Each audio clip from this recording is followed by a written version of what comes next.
Les temps changent, mais rien ne bouge, surtout quand l'environnement est le propos. « 14 années, c'est par ces deux reportages. En 2007, déjà, le docteur Cécile Gaspard traquait les déchets sur les plages de Tetiaroa et tentait de passer un message. Que tout ce qu'on jette, que ce soit dans la montagne, dans les ruisseaux, dans le lagon, ça finit toujours dans l'océan. Et qu'après, quand il y a des îles un petit peu comme celle-là, qui sont un peu isolées et inhabitées ou très peu habitées, ça s'échoue et puis ça reste là pendant des dizaines, des centaines d'années. En 2021, la même Cécile, quelques bénévoles de l'époque, mais surtout de nouveaux fans de notre croisée de l'écologie ont campé 3 jours sur l'atoll pour une nouvelle collecte. Nous sommes le 22 avril, journée internationale de la Terre. Elle a failli nous échapper, celle-là. Voilà. La quantité de déchets est un peu moindre, 800 kilos en 2007, contre 600 en 2021, mais ceux d'aujourd'hui sont plus dangereux. Ce qu'il y a de nouveau pour nous, on en a mis un peu des échantillons là, c'est que tout ça, ça devient des petits plastiques. C'est pas encore ce qu'on appelle du micro. Le microplastique, on le voit juste au microscope. Mais tous ces petits bouts de plastique, on a dû aller les chercher au milieu des racines. On a dû creuser pour les sortir. On a trouvé des choses qui étaient incroyables. Ça reste tout le temps. Ça se mélange à la terre, ça se mélange au sable. Et il n'y a plus rien de naturel. Depuis l'ouverture de l'hôtel Brando en 2014, les plages sont très surveillées par le personnel. Il n'empêche que les courants marins vomissent sur la terre tous ces rebuts d'une société de plus en plus consumériste. L'hôtel s'est bien doté d'installations très performantes pour le retraitement des ordures, mais elles sont principalement destinées à son fonctionnement. Certains types de déchets ne sont pas recyclables. On peut parler par exemple des plastiques très fins qui vont être l'emballage d'un paquet de chips par exemple, ou un emballage à usage unique pour un gâteau, etc. Ça, malheureusement, c'est des déchets qu'on essaye d'éviter au maximum à Tetiaroa parce que, évidemment, notre objectif, c'est de réduire au maximum l'impact sur l'environnement.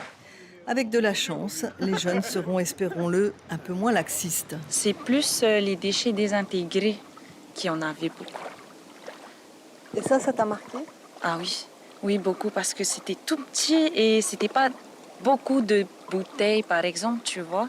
C'était vraiment des tout petits objets à ramasser. Ouais. Ça vous a fait prendre conscience qu'il y avait un problème avec le plastique ? Ah oui, un gros problème quand tu vois les animaux, quand tu vois les tortues sur la plage mortes, avec du plastique à l'intérieur, c'est pas beau à voir. Et surtout que nous, on utilise souvent les plages avec les obicates. Tu vois, c'est pas beau de venir tirer ton obicate sur la plage et voir les déchets.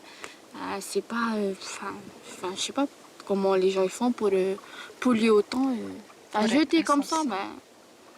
Vous allez en parler quand vous allez revenir à Tahiti ? Ah oui, on aime partager ce qu'on a vécu et c'est ça qui est bien, ça entraîne tout le monde quand on le partage.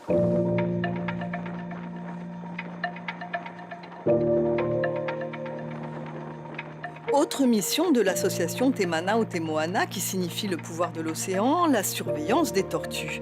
Or, Tetiaroa est leur refuge séculaire. Depuis 20 ans, Cécile leur consacre pratiquement tout son temps pour les sauver de leur principal prédateur, l'homme. Même quand il ne les chasse pas directement, il les tue par son comportement profondément irrespectueux. Les tortues de Tetiaroa sont désormais menacées d'extinction à cause de la pollution. Les tortues pondent dans le sable, ça on le sait, elles vont creuser un nid. Dans ce nid, les œufs vont avoir une durée d'incubation d'à peu près 2 mois. Mais c'est pendant la phase intermédiaire de cette incubation que la température va influencer si la petite tortue elle va devenir mâle ou femelle. Et plus c'est chaud, plus ça va influencer vers une production de femelles.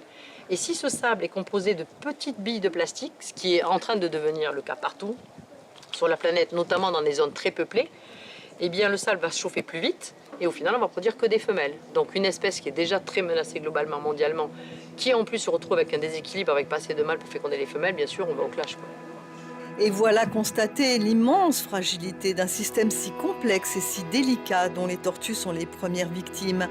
Mais nous non plus n'échapperons pas à une mort lente étouffée par nos propres déchets. Ce qui se fait sur ce petit atoll, c'est la voie de la résilience, la prise de conscience que chacun de nos actes a des conséquences.